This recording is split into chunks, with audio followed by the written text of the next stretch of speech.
নমস্কার বন্ধুরা, আমার এই কিচেনে সবাইকে স্বাগত জানিয়ে আমি আবারও চলে এসেছি একটা রেসিপি শেয়ার করতে। আজকে আমি চিকেন বানাবো একটু অন্যরকম স্টাইলে। এখানে 500 গ্রাম চিকেন আছে। এখানে আমি একটা পাত্র নিয়ে চিকেনগুলো এর মধ্যে দিয়ে দিচ্ছি। এবার আমি এখানে দিয়ে দেব 1 চামচ আদা বাটা,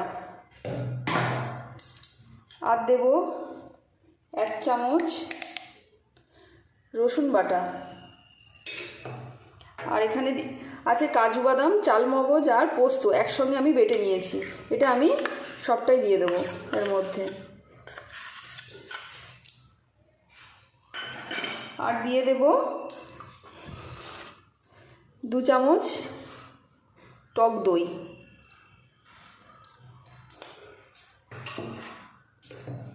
এখানে আমি মশলা দেব একটু জিরে গুঁড়ো, একটু লঙ্কার গুঁড়ো, আর দিয়ে দেব ধনিয়ার গুঁড়ো। এখানে আমি লবণটা দেব না, লবণটা দিলে জল বাড়াবে।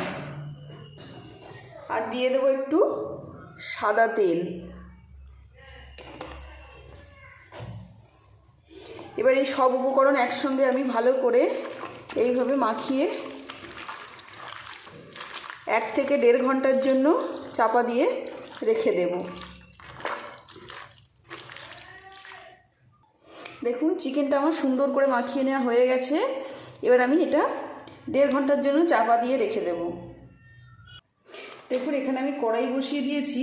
এখন আমি এখানে দিয়ে দেবো 1 চামচ ছাতু।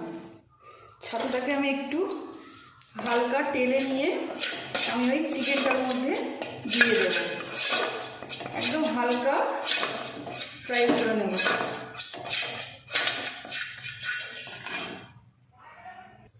এখন আমি এই ছাতুটা চিকেনের মধ্যে দিয়ে দিলাম।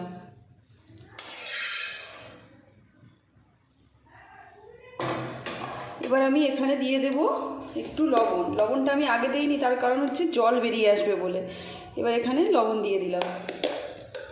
দিয়ে হাত দিয়ে ভালো করে এইভাবে আমি আবারও একটু মাখিয়ে নেব।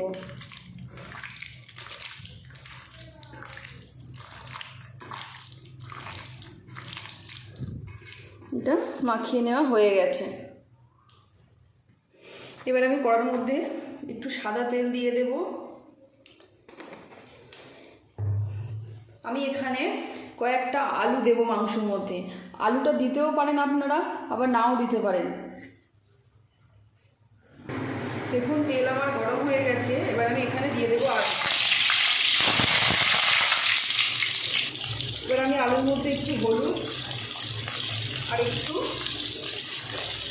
লবণ দিয়ে ভালো করে ভেজে নেব।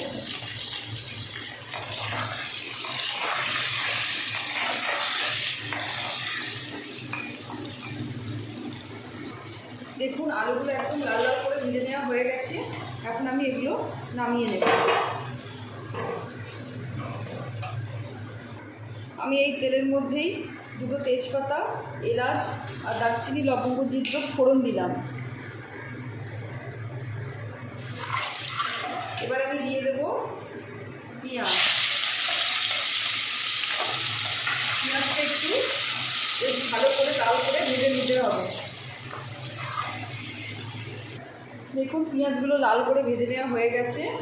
এখানে আমি দিয়ে দেব রসুন বাটা,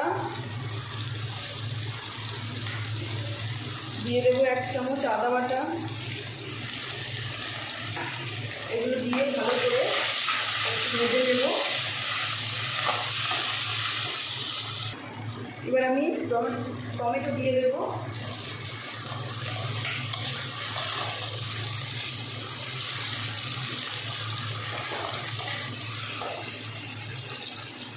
দেখুন টমেটোগুলো ভালো করে ভেজে নিয়ে নরম হয়ে গেছে। এখানে আমি মশলার মধ্যে দেবো ধনের গুঁড়ো,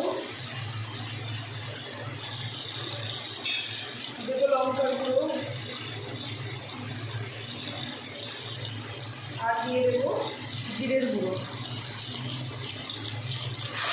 ভালো করে মশলা মশলা একটু ভালো করে কষিয়ে নেব। দেখুন মশলাগুলো ভালো করে কষিয়ে নেওয়া হয়ে গেছে। এবার আমি এর মধ্যে দিয়ে দেবো এই মাখিয়ে রাখা মাংসটা। মাংসটা দিয়ে ভালো করে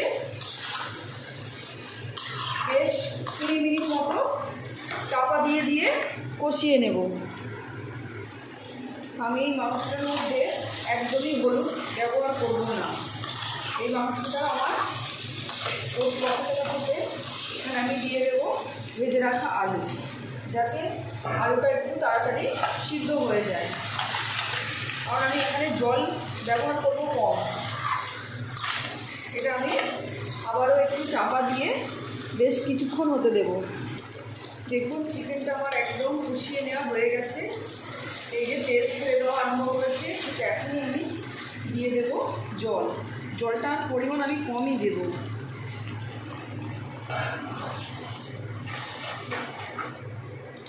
জল দিয়ে আমি আরও 25 মিনিট মতো চাপা দিয়ে এটাকে সিদ্ধ হতে দেব। দেখুন চিকেনটা আমার একদম হয়ে গেছে। এবার আমি এটা নামিয়ে নেব। এটা দেখে আপনারা হয়তো বলবেন যে ঝোল হয়ে গেছে বেশি, কিন্তু ঝোল না, এটা একটা গ্রেভি, গাঢ় গ্রেভি হয়েছে। এটা আমি এখন নামিয়ে নেব। দেখুন চিকেনটা আমার একদম তৈরি। আমার এই চিকেনটা আপনারা একবার হলেও বাড়িতে বানিয়ে দেখবেন আর কমেন্ট করে আমাকে জানাবেন যে আপনাদের কেমন লাগলো। আমার এই চ্যানেলটি ছেড়ে যাবার আগে like, comment, share and subscribe করে পাশে থাকবার অনুরোধ রইল।